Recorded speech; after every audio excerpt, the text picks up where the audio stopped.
Mr. Chairman, good morning, ladies and gentlemen. And as you would expect me to do, I will seek your leave to take advantage of the protocols so expansively and elegantly established by our competent Master of Ceremonies. However, it is incumbent upon me to recognize His Excellency, Dr. Mohammed Irfan Ali, the President of the Cooperative Republic of Guyana, the judges of the Caribbean Court of Justice, the Chancellor of the Judiciary of Guyana, and heads of judiciaries across the Caribbean, attorneys general and other ministers of cabinet, justices of appeal of Guyana and the Caribbean, the Director of Public Prosecutions of Guyana and the Caribbean, our Chief Parliamentary Counsel, our Solicitor General, members of the Diplomatic Corps, members of Parliament, officials from our developmental partner, the Inter-American Development Bank, former members of the Judiciary of Guyana and the Caribbean, the heads of our discipline forces, learned magistrates, professors of law, members of the inner and outer bar of the legal profession, other distinguished guests, special invitees.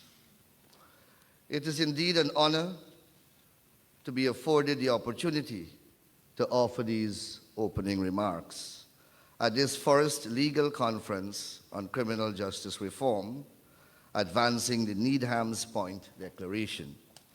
My first duty is to extend a warm Guyanese welcome to all of our visitors from across the Caribbean and further afield.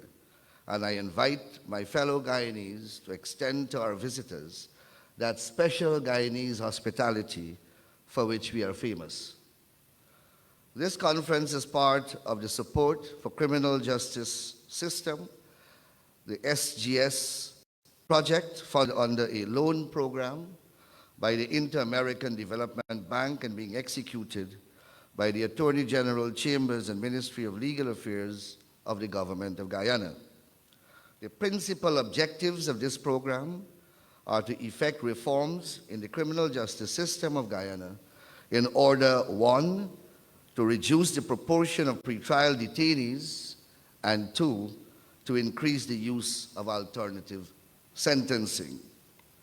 The conception of the idea to host this conference coincided with the 7th Biennial Law Conference of the CCJ Academy for Law held in Barbados on the 20th of October 2023, out of which the Needham's Point Declaration was born. Upon an examination of the Needham's Point Declaration, I immediately recognized great similarities with the core objectives of the Support for Criminal Justice System project, which I felt should be the subject of a legal conference. I contacted the distinguished Justice Winston Anderson, chairman of the CCJ Academy for Law, and I floated to him the idea of collaboration between the Attorney General Chambers and Ministry of Legal Affairs of Guyana and the CCJ Academy for Law for the purpose of a proposed conference. Justice Anderson immediately agreed. A planning committee was quickly established of important stakeholders representing both Guyana and the CCJ Academy for Law to organize the conference. The rest is now history, and we are here. The conference, as the name suggests, is the first of its kind ever held in Guyana. It is my hope that it will not be the last. The realm of criminal justice and embrace other fundamental areas of law such as civil practice and procedure, constitutional and public law, different facets of commercial law, oil and gas law, the environmental law, etc., and of course, the new frontiers such as artificial intelligence. Needless to say, every effort will be made to engage the CCJ Academy for Law and such like institutions in collaboration so that we attract the broadest possible participation from the region. As students of the law, we know too well that the law must remain organic and must be nurtured, shaped, and molded to meet the exigencies of an ever-evolving society and the dynamic human conduct it is intended to govern. On the converse, stagnation of the law will result in a societal evolution beyond the regulatory capability of the law. This resultant social advancement without a commensurate legal regulatory framework is what leads to a breakdown of law and order and consequential social chaos. Unfortunately, such is the legal and social reality in almost every jurisdiction across our region, with a spiraling rate of violence, crime, and ensuing social turmoil. With easy access to guns and ammunition, coupled with the availability of information and communications technology at the disposal of criminals, crime has become a very organized, complex, and sophisticated phenomenon across the region. In most jurisdictions, criminals often operate in gangs, even across borders, and they do so with uncanny ease and with an unacceptable degree of impunity. This stark reality was recognized at no less a forum than a summit of the heads of the Caribbean community, CARICOM, recently, where it was resolved that a special symposium be held to address crime and violence declared to be a public health issue in the region. In consequence, a confabulation was held at the Hyatt's Regency, Port of Spain, Trinidad, on the 17th and 18th of April 2023, under the theme, Violence as a Public Health Issue, the Crime Challenge. Several heads of state of CARICOM, along with attorneys general, national security ministers, directors of public prosecutions, judges, heads of law enforcement agencies, and other important functionaries were present. I had the privilege of attending as part of a delegation from Guyana.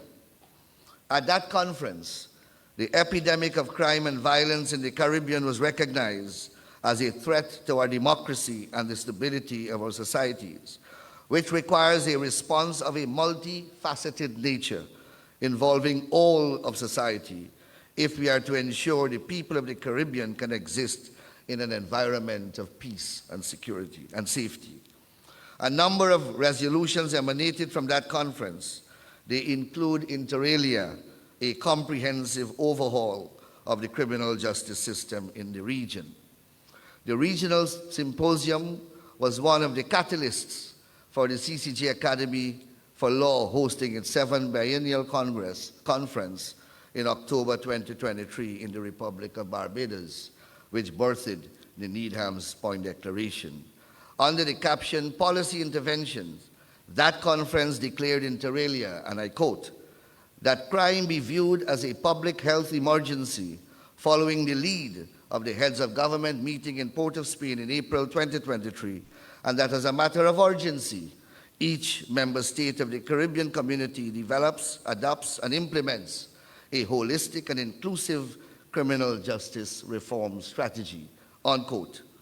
Expectedly, as was with the case with the law conference in Barbados, many of the legal issues, concepts, and thematic areas which emerge as resolutions from that important regional symposium are on the agenda for our forensic examination and juridical interrogation over the next 2 days. It is clear, therefore, that our discussions will not be of a jurisprudential academic nature, but will be analyzing fundamental legal issues of undoubted practical and pragmatic importance, already identified to be so integral to peace, stability, and legal order across the region. The importance of fora such as these cannot be overemphasized. They bring together the maker of the law, the interpreter of the law, the enforcer of the law, the practitioner of the law, and of course the subject of the law, in a singular engagement to critically analyze and scientifically examine the law and its application. The engagements of these different and disparate functionaries will ineluctably lend to a cross-fertilization of ideas and synthesis of experience that must compel to the formulation of a criminal justice reform strategy, adept and adroit enough to tackle the monster of crime facing the region. In our deliberations, it is incumbent upon us to recognize that we are operating in exceptional circumstances and we are confronting an extraordinary problem. Therefore, our discussions must be robust and candid, our ideas bold and innovative, and our recommendations pragmatic and futuristic. Conservative, conventional postures and positions will simply not fly. Extraordinary circumstances require extraordinary responses.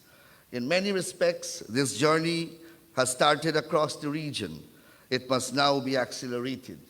Introspection is required from all sides. Deficiencies identified must be admitted without procrastination. Remedial measures must be implemented with alacrity. Legislators must be swift to dispense with anachronistic legislation and replace them with modern ones that will bring into force new legal processes, some already tried and tested in many other parts of the world. These legislation must be crafted to contextually and resiliently confront the identified conduct that is offensive to the law and which results in social disorder. Those endowed with the functional power to interpret these legislation must do so recognizing the mischief which these legislation were conceived and designed to address. They would do well to observe the admonition of the Honorable Justice Peter Jamadar in the case of Tudd against Price, 2021, CCJ 2AJ, where his lordship stated, and I quote, "Contexts are legitimate aids to the interpretation and application of legislation. Law is not devoid of context, falling from some eternal and abstract ethereal place. It is human-made, arising out of and shaped by social, economic, political, and cultural contexts, and intended to serve particular purposes, interests, and agenda. This is its pragmatic reality. To understand legislative intent and meaning and to interpret and apply the law is therefore impossible without an application of its multiple contexts." Unquote. The legal fraternity must aggressively pursue continuous education in order to update their knowledge and keep abreast of new and emerging developments in the law. Practitioners must execute their duties with diligence and professionalism and must be always ready to offer legal and forensic assistance to the courts. Judges and magistrates must inject competence, impartiality, and efficiency in the discharge of their functions.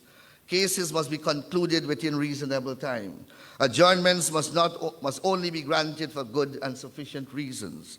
Once a decision is made, the reasons therefore must be made available swiftly so that the appellate process can proceed with dispatch.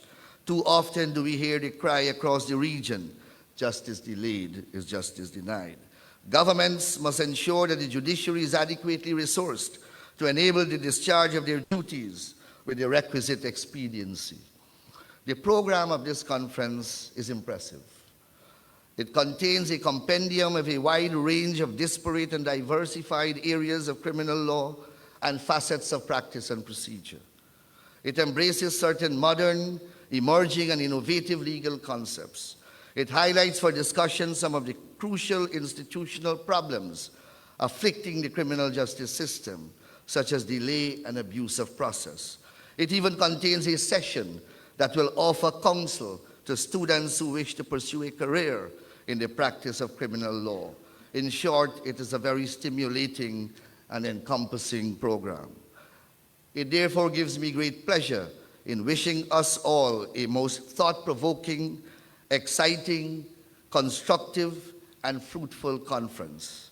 May our deliberations be earnest and bring forth worthwhile solutions to the many challenges with which we are confronted. You have my best wishes, and thank you very much for your attention.